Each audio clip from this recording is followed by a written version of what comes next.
It's Sunday night, and we're still in our study on the spirits in prison. And of course, our theme verse is over here in 1 Peter 3, 18 and 19. And this is considered one of the most difficult verses in all the Bible, but it's really not when you define the words. Let's just read it one more time. And what we do is use this to set up our study, and we go in all kinds of different directions. The spirits in prison is the Gentile, New Testament Gentile church. That's what it is, without a doubt. It has nothing to do with people being in hell and Jesus preaching to them. You can't go down into hell and get people out of hell. That sounds like purgatory out of Roman Catholicism. You can't pray them out. You can't invite them out. Jesus did not go down and spend time in hell. When the Bible says, when Peter said, "Thou wilt not leave my soul in hell," hell was an Irish term where the Irish kept their potatoes. When they translated the word Hades over to the English language, Hades is the Greek word, A-D-E-S, and it has the breathing sound there. The diacritical mark, which has an H sound, but it's just A-D-E-S is the way it's spelt with the breathing sound here. Well, and that's what this stands for. It's Hades. Well, Hades, or Hades, is a construction of the word ido. Ido means to see or perceive. And when you place the alpha in front of a word as a negative particle,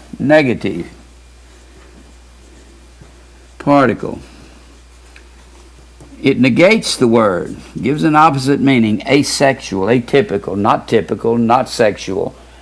And aido means the place of the unseen. That's what the word hell means, or the word Hades means. And of course, the reason they translated it to hell, that's because the Irish would dig a long, deep trench, and they call that trench hell. And it was just a trench in the ground. And they would dig that trench and cover their potatoes up so that they would not rot. That's what hell was. It wasn't some place of torment originally as a word. It was an Irish word that meant a place of the unseen. And of course, the Jews said that hell was, Hades was a generic name, A-D-E-S,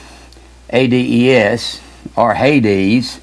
It was a generic word that all the unrighteous dead bodies went to a kryptos, K-R-U-P-T-O-S, a place that is hidden. It's our word crypt. And that word kryptos, it doesn't mean just a crypt where you bury a body. It can mean any place that something is hidden. And it is the common word hid in the New Testament, hid, where you hide a crypt and you can't see the body there in the crypt. Well, they said also, now these are the unrighteous dead. Unrighteous bodies went to a place you couldn't see them, and the spirits went to a place you couldn't see them, and they went to the hot place, the hot area of the place of the unseen, where you can't see the spirits of the people that are in the hot part of the hot compartment of Hades. This is not something I made up. You can get this out of any number of Jewish books, out of encyclopedias, Jewish encyclopedias.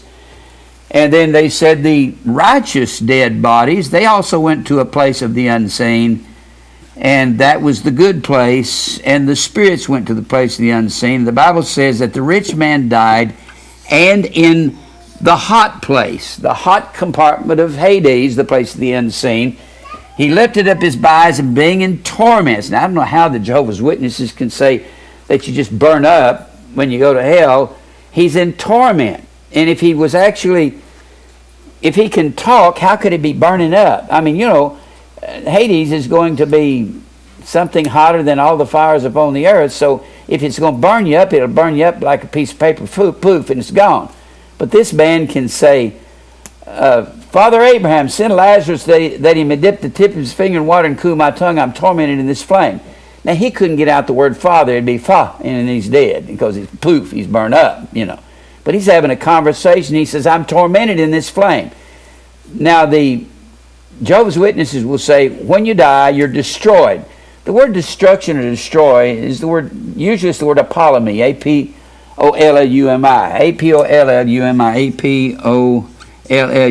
That's the word destroy. It's a common word, destroy, destruction. And it's also the word lost or perish. You have different words for these words, but sometimes it's translated destroy, destruction, lost, or perish. But it doesn't mean to cease to exist in some sense. It doesn't mean to be annihilated. We got to get out of our way of thinking. So when the Bible says, thou wilt not leave my soul in hell, as 8 souls were saved, now notice this, as 8 souls were saved through water. 8 souls, what are 8 souls? That's 8 human beings with bodies, isn't it? The soul is referred to in various ways, but it's in that text in 1 Peter, that 3rd chapter, in verse 20, as 8 souls were saved through water. Well, that included their bodies, didn't it? When thou wilt not leave my soul in hell, he's saying, thou wilt not leave my body in the grave. Hades, much of the time, is translated grave. When the Bible says, oh, death, where is thy sting? O grave, where is thy victory? There in the 15th chapter of 1 Corinthians, the word grave is the word Hades. So the context of Peter in the 2nd chapter of Acts, Peter was preaching the resurrection, and he said, David's body is in the grave, and it's putrefying, and it's rotting, but thou wilt not leave the soul of Christ in the grave to see corruption. He will resurrect. The whole context is about being in the grave and resurrecting. It's not talking about going down to hell. It's ridiculous. Jesus didn't go to hell. If he did, the rich man, when he's crying out from hell in the 16th chapter of Luke, Father Abraham says, those that are here can't come there, and those that are there can't come here. Well, except Jesus. It's not what he said. So you've got a contradiction of terms if Jesus goes there and comes to where Father Abraham is. It's a ridiculous thing to even say that Jesus went into hell. The spirits in prison is not Jesus going down to hell. It's Jesus preaching to the Gentiles who have been in prison. Let's read it here. Verse 18, for Christ also hath once suffered for sins, the just for the unjust, that he might bring us to God, being put to death in the flesh, but quickened by the Spirit. As we've said, put to death and quickened is one process. Put to death and quickened. Put to death and then quickened. This is one process that we would call resurrection. Quickened, Z-O-O-P-O-I-E-O, means to make alive. Well, if you're put to death and quickened, that is, by definition, resurrection. Resurrection is the common word anastasis, A-N-A-S-T-A-S-I-S. And the anastasis means to come to life after dying. Put to death is dying. Quicken is coming to life. So resurrection is put to death and quickened. And resurrection is the gospel according to 1 Corinthians 15, 1 through 4. So the gospel is the means, and when it says, you say, why do you say that so much? I feel like there's so much here that I don't even see myself. I keep wondering. I'll look at a verse and say, what is it I'm not seeing in this? Let me look at it from this way. Wait a minute. I do that. I try to look at it from sides going, what am I not seeing in this verse? Does anybody do that besides me? I'm constantly going, I've preached this for months and I keep defining this. I know I'm not seeing something I'm missing. You see, the living God inspired these words. There's a whole lot we don't get. It takes years and years and years and years and years and years to really get this thing down. So he says, this being put to death in the flesh and quickened by the Spirit, or resurrection, is the means by which Christ will preach to the spirits in prison. So the gospel is the means. The gospel is the means. Is the means by which Christ will preach to the spirits in prison. And the spirits in prison, without a doubt, is the New Testament Gentile church. I'll lay my life down to that fact. Most people have no idea what it is. They say it's Jesus going down to hell. Prison is the word phulake, P-H-U-L-A-K-E. It has the idea of guarding, a guard put on day or night or light and darkness. It's a guarding of darkness, and it's even compared with the guards that Israel had on the temple, about 240 guards at night when they were guarding the temple to keep it from becoming polluted.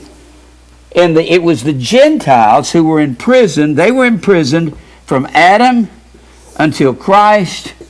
They were kept in the dark. They were blinded. They were not allowed to see the truth.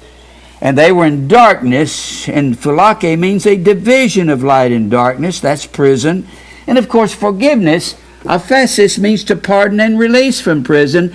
And Paul tells all of the Gentile churches, he says to the Ephesians, you were darkness, now you're light. He tells the Thessalonians, you're not the children of the darkness, that they should overtake you as a thief. He tells the Colossians that you're translated into the kingdom of his dear Son, the kingdom of light.